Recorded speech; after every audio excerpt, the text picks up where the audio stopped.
అప్పుల బాధలు వెంటాడుతున్నాయా? అయితే 6 జేవిఆర్ వారి జాతిరత్నాలు ధరించండి. హలో అండి, అందరికీ నమస్కారం. నేను మీ కట్ట కార్తీక్. జూబ్లీహిల్స్ ఉప ఎన్నికల ప్రచారానికి ఇంకా 4 రోజులు మాత్రమే సమయం మిగిలింది. నవంబర్ 11వ తారీఖు పోలింగ్ జరగబోతా ఉంది. ఎవరు గెలవబోతున్నారో ప్రజలు తేల్చబోతా ఉన్నారు. బీఆర్ఎస్ అభ్యర్థి మాగంటి సునీత వర్సెస్ కాంగ్రెస్ అభ్యర్థి నవీన్ యాదవ్ మధ్య గట్టి పోటీ నడుస్తూ ఉంది. టగ్ ఆఫ్ వార్ నడుస్తూ ఉంది. చివరి 3-4 రోజులు చాలా ఇంపార్టెంట్ కాబోతూ ఉన్నాయి. పోల్ మేనేజ్మెంట్ ఎవరు జాగ్రత్తగా చాలా బాగా చేసుకోగలరో వాళ్ళు గెలవటానికి స్కోప్ ఎక్కువ ఉంది. 10% గ్యాప్ నవీన్ యాదవ్కి మాగంటి సునీతకి మధ్య క్లియర్గా కనపడతా ఉంది. ఆ 10% గ్యాప్ మాగంటి సునీత వైపుగా కొంత ఎడ్జ్ చూపిస్తూ ఉంది.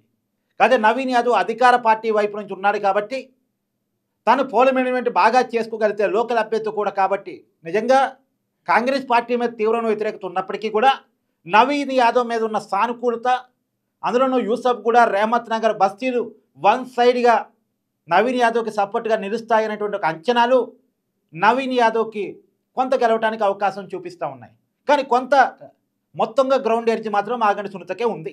అయితే ఖచ్చితంగా వీళ్ళే గెలుస్తున్నారని ఎన్నికల్లో చెప్పడానికి లేదు. చివరి 3-4 రోజులు పోల్ మేనేజ్మెంట్ 10% అటు ఇటు చేయడానికి పెద్ద విషయం ఏమి కాదు. రెండోది, వీళ్ళిద్దరికి కూడా చాలా ఇంపార్టెంట్. మాగంటి సునీత, నవీన్ యాదవ్ వీళ్ళిద్దరికీ ఎంత ఇంపార్టెంట్ అంటే ఈ ఎన్నిక, నవీన్ యాదవ్ గెలిస్తే ఇప్పుడే గెలవాలి, మళ్ళా వచ్చే ఎన్నికల్లో గెలవడానికి స్కోప్ ఉండకపోవచ్చు. ఎందుకు అంటే అసలు ఎలక్షన్స్ ప్రభుత్వాన్ని మార్చే ఎన్నికలు. అప్పుడు క్యాండిడేట్ మధ్య పోటీ ఉండదు, పార్టీల మధ్య పోటీ ఎక్కువగా ఉంటుంది. అంటే కాంగ్రెస్ ప్రభుత్వం కావాలా, బీఆర్ఎస్ గవర్నమెంట్ కావాలా, బీజేపీ గవర్నమెంట్ కావాలా అని జరిగే ఎన్నికలు. కానీ ఇప్పుడు ఆ ఎన్నికలు కాదు కదా.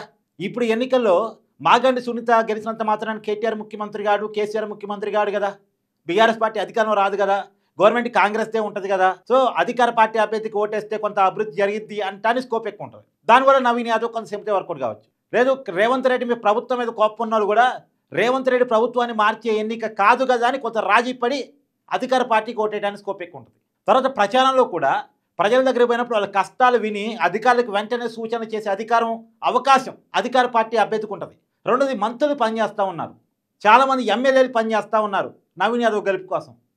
అదే వచ్చే ఎన్నికల్లో ఇంతమంది నవీన్ యాదవ్ కోసం ప్రచారం చేయరుగా.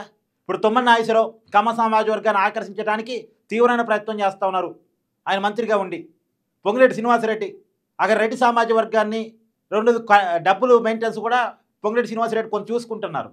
ఆయన వచ్చే ఎన్నికల్లో నవీన్ యాదవ్ కోసం ప్రచారం చేయడుగా, ఆయన స్థానానికి ఆయన వెళ్ళిపోతాడు. పొన్నం ప్రభాకర్ బీసీల కోసం, బీసీ ఓటును ఆకర్షించడం కోసం తీవ్రమైన ప్రయత్నం చేస్తూ ఉన్నాడు, ప్రచారం చేస్తూ ఉన్నాడు. వివేక్ వెంకటస్వామి ఆయన మీడియా మొత్తం కూడా నవీన్ యాదవ్ కోసం పనిచేస్తూ ఉంది. అదే వచ్చే ఎన్నికల్లో ఇన్ని ప్లస్లు నవీన్ యాదవ్ ఉండవుగా. కాబట్టి ఉన్న అవకాశాలన్నీ ఇప్పుడే ఉపయోగపడుతున్నాయి కాబట్టి గెలిస్తే ఇప్పుడే గెలవాలి. ఇప్పుడు కనుక ఓడిపోతే గెలవటానికి స్కోపే ఉండదు, ఎమ్మెల్యే కావటానికి స్కోపే ఉండదు అనేది చాలామంది మాట్లాడుకునే మాట. కాబట్టి నవీన్ యాదవ్కి ఈ ఎలక్షన్ చాలా ఇంపార్టెంట్. తన జీవితంలో ఎమ్మెల్యే అదృష్టం ఉందా లేదా ఈ ఎన్నికలతో తేలిపోయే అవకాశం ఉంది. కాబట్టి చాలా చాలా ఇంపార్టెంట్ నవీన్ యాదవ్కి. తర్వాత మాగంటి సునీత వాస్తవానికి బీఆర్ఎస్ పార్టీ వైపు పాజిటివ్ ఉన్నప్పుడు కూడా క్యాండిడేట్ కొంత మైనస్గా కనపడుతున్నారు. జనంలో చొచ్చుకొని పోవడం కొంత మైనస్ కనపడుతూ ఉంది. కానీ ఈ ఎన్నికల్లో మాగంటి సునీత గెలిచే తీరాలి.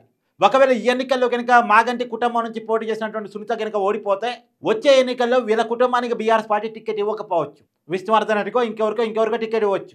కాబట్టి వీళ్ళ కుటుంబం చేతుల్లో నుంచి జూబ్లీహిల్స్ స్థానం పోకుండా ఉండాలి అంటే మాగంటి సునీత గెలిచే తీరాలి. 2014, 2018, 2024 3 సార్లు మాగంటి గోపీనాథ్ గారు ఈ స్థానం నుంచి గెలిచారు. అది కంటిన్యూ చేయాలంటే ఇప్పుడు సునీత గెలిచే తీరాలి. ఇప్పుడు కనుక సునీత గారు గెలవకపోతే వచ్చేసారి టికెట్ ఏమకి ఇవ్వకపోవచ్చు. కాబట్టి వాళ్ళ కుటుంబం చేతుల్లో జూబ్లీహిల్స్ని కాపాడుకోవాలంటే గెలిచి తీరాల్సిందే, వేరే ఆప్షన్ లేదు. ఇది వీళ్ళిద్దరి వైపు నుంచి చూసినప్పుడు. తర్వాత వీళ్ళిద్దరు కూడా చాలా ఇంపార్టెంట్ ఈ ఎన్నిక.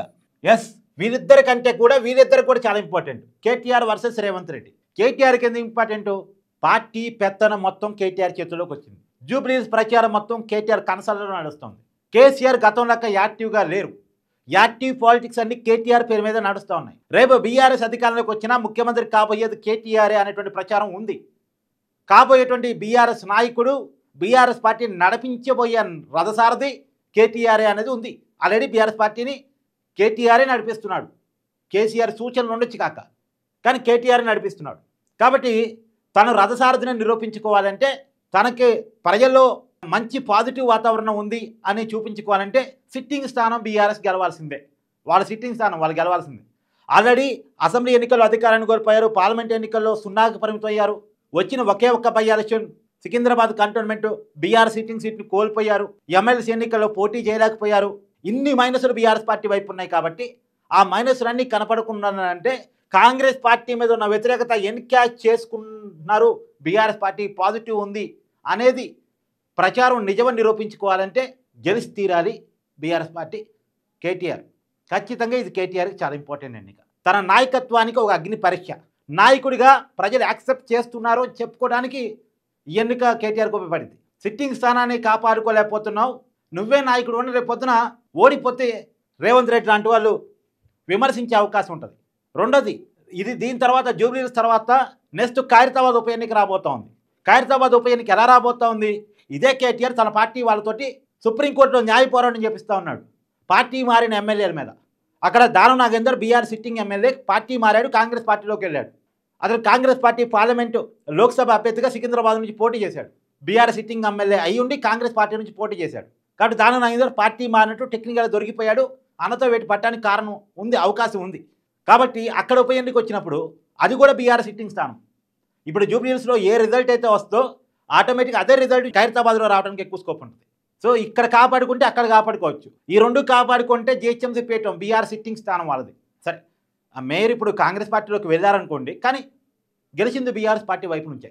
గద్వాల విజయలక్ష్మి, కేశవరావు గారి కూతురు, రేపు జిహెచ్ఎంసీ ఎన్నికల్లో గెలవడానికి స్కోప్ ఉంటుంది. సో కేటీఆర్కి అగ్ని పరీక్ష. జిహెచ్ఎంసీ గెలవాలి, ఖైరతాబాద్ గెలవాలి. ఇప్పుడు ఈ రెండు గెలవాలంటే జూబ్లీహిల్స్ గెలవాలి.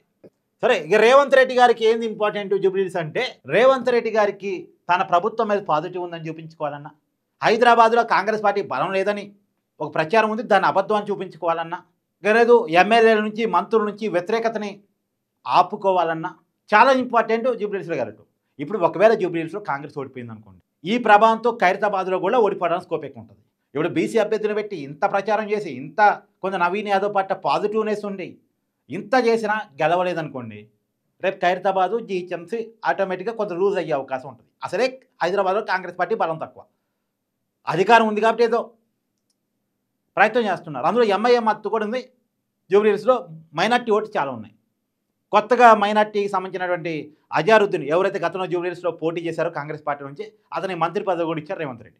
చేయగలిగిన ప్రయత్నాలన్నీ చేశారు. చేసినా కానీ ఓడిపోయారనుకోండి, ఇక రేవంత్ రెడ్డి ప్రభుత్వం మీద తీవ్రమైన వ్యతిరేకత ఉంది అనేది ఎస్టాబ్లిష్ అవుతుంది.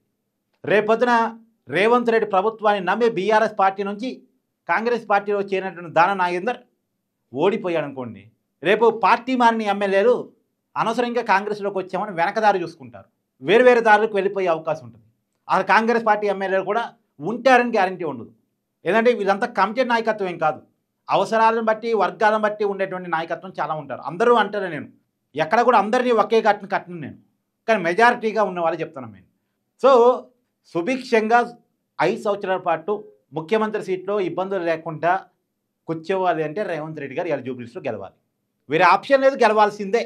సో చాలా ఇంపార్టెంట్ ఎన్నిక. ముఖ్యమంత్రి పదవిని కాపాడుకోవడానికి రేవంత్ రెడ్డికి, ముఖ్యమంత్రి కావటానికి కేటీఆర్కి ఒక ఉప ఎన్నిక చాలా కీలకం కాబోతుంది, అది జూబ్లీహిల్స్ ఉప ఎన్నిక. తర్వాత ఎమ్మెల్యేగా తనను తాను చూపించుకోవాలి అంటే నవీన్ యాదవ్కి, తన కుటుంబం చేతుల్లోనే జూబ్లీహిల్స్ని కాపాడుకోవడానికి మాగంటి సునీతకి ఇంపార్టెంట్ కాబోతుంది ఉప ఎన్నిక. సో ఒక ఉప ఎన్నిక తెలంగాణ రాజకీయాల్లో ఎంత ఇంపార్టెంట్ అని చెప్పడానికి ఇంత చెప్పాను నేను మీకు. మరి గెలవడానికి ఎవరికి ఎక్కువ సోపు ఉందంటే 10% ఇప్పటికీ మాగంటి సునీత వైపు ఉంది. అయితే కేకే సర్వే చెప్పినట్టు 50%, 60% ఏమీ ఎర్జి లేదు, 10% ఎర్జి ఉంది నా అంచనా ప్రకారం, కట్టకర్తిగా అంచనా ప్రకారం. కానీ చివరి రోజు జరగబోయే పరిణామాలు, చివరి 2 రోజులు జరగబోయే పరిణామాలు, ఇంకా కరెక్ట్గా చివరి 3 రోజులు జరగబోయే పరిణామాలు, పోల్ మేనేజ్మెంట్ అంటే అది వినటానికి కొంత ఉండదు కానీ నిజానికి డబ్బు పంపిణీ, మద్యం పంపిణీ, దుర్మార్గం, దురదృష్టం మన ఎలక్షన్స్ అవి నడుస్తున్నాయి. వాటిని బట్టే పోలింగ్ నడుస్తుంది.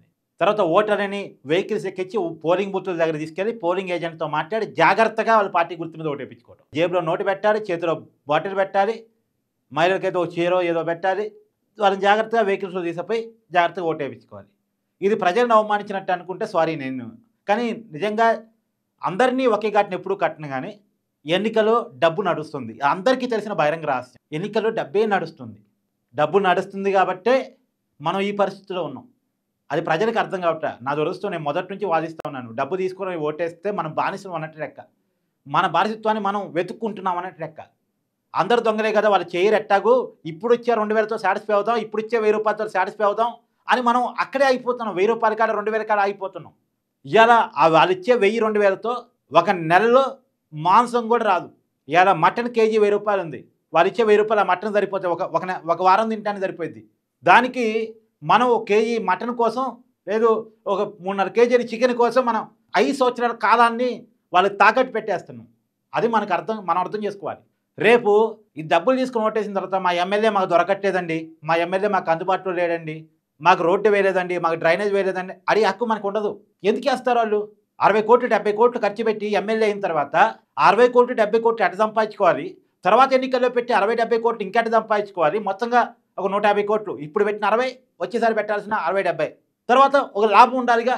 ఇప్పుడు ఈ ఎన్నికల్లో ఒక 60-70 పెడతారు అనుకోండి, ఇంకో 70 వచ్చే ఎన్నికల్లో పెట్టాలి. ఎక్కడైనా 140 అయినాయి, ప్లస్ ఒక 40-50 ప్రాఫిట్ చూసుకోవాలిగా. 190 కోట్లు అయినాయి.